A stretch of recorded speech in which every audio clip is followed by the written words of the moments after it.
സുഹൃത്തുക്കളുടെ കൂടെയുള്ള യാത്ര എന്നും സുന്ദരമാണ്. അങ്ങനെ ഞങ്ങൾ പോയ ഒരു യാത്രയുടെ തുടക്കമാണിത്. ബസ്സിലും ട്രെയിനിലും തിക്കിലും തിരക്കിനും ഇടയിലാണെങ്കിലും ഓർമ്മയിലെന്നും ഈ നിമിഷം സുന്ദരമായിരിക്കും. എൻ്റെ ഒരു ചെറിയ ആവശ്യത്തിന് പോകാൻ വേണ്ടി വിളിച്ചതായിരുന്നു ഇവർ. കേട്ടപാടെ പെട്ടിയും തൂക്കി രണ്ടുപേരും കൂടെ ഇറങ്ങി. ഇവൻ ദുബായിൽ നിന്ന് വന്നിട്ട് ഒരു മാസമാവുന്നതേ ഉള്ളൂ. ഇവൻ നാട്ടിൽ വന്നാൽ ഞങ്ങളെ ആരെയും വീട്ടിൽ കാണാൻ പോലും കിട്ടാറില്ല. അങ്ങനെ ഞങ്ങൾ ഇന്ന് പോകുന്നത് ബാംഗ്ലൂരിലേക്കാണ്.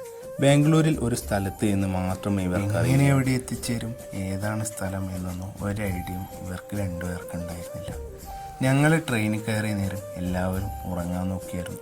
അതുകൊണ്ട് തന്നെ ആരെയും ശല്യപ്പെടുത്താതെ ഞങ്ങളും വേഗം തന്നെ ഉറങ്ങി. രാവിലെ ഞങ്ങളെ രണ്ടുപേരെയും വിളിച്ചെഴുന്നേൽപ്പിച്ചത് ഇവനായിരുന്നു. രാവിലെ നേരത്തെ എഴുന്നേറ്റത് കൊണ്ട് തന്നെ കുറേ നേരം പുറത്തെ കാഴ്ചകൾ നോക്കിയിരുന്നു. ഓരോ കാഴ്ചകളും ഓരോ സുന്ദരമായ നിമിഷങ്ങളാണ്. ഇടയ്ക്കിടയ്ക്ക് ഓരോ സ്റ്റേഷനിലെത്തുമ്പോൾ ഞങ്ങൾ മൂന്നുപേരും ഒന്ന് പുറത്തിറങ്ങി നടക്കുമായിരുന്നു. അങ്ങനെ 1 മണിയായപ്പോൾ യശ്വന്ത്പൂർ റെയിൽവേ സ്റ്റേഷനിൽ ഞങ്ങളെത്തി. 3 പേർക്കും നല്ല വിശപ്പുള്ളത് കൊണ്ട് തന്നെ ആദ്യം തന്നെ തൊട്ടടുത്ത ഹോട്ടലിൽ നിന്ന് ഫുഡ് കഴിച്ചു. ഹോട്ടലിൽ നിന്ന് ഇറങ്ങിയ ഞങ്ങൾ പോകേണ്ട സ്ഥലത്തെ പറ്റി അന്വേഷിച്ചു. യശ്വന്ത്പൂരിൽ നിന്നും ഏകദേശം 60 കിലോമീറ്റർ മാറിയാണ് ദബാസ്പേട്ട് എന്ന ഈ ഗ്രാമം സ്ഥിതി ചെയ്യുന്നത്. ഗ്രാമത്തിൻ്റെ തൊട്ടടുത്തുകൂടി ഒരു ഹൈവേയും കടന്നു പോകുന്നുണ്ട്. അതുകൊണ്ട് തന്നെ ഒറ്റ നോട്ടത്തിൽ അതൊരു നഗരമായി തോന്നാം. അതിനിടയിൽ ഇവൻ പറഞ്ഞു, ഞാൻ കണ്ട ബാംഗ്ലൂർ ഇതൊന്നുമല്ലാന്ന്. അവിടെ നിന്ന് ഞങ്ങൾ റൂമും നോക്കി ഒരുപാട് നടന്നു.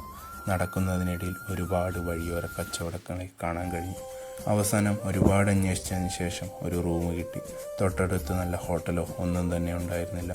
അതുകൊണ്ട് തന്നെ ഏക ആശ്രയം സ്വിഗ്ഗിയായിരുന്നു. ബാക്കി വിശേഷങ്ങളുമായി വീണ്ടും കാണുന്നത് വരെ ഗുഡ് ബൈ.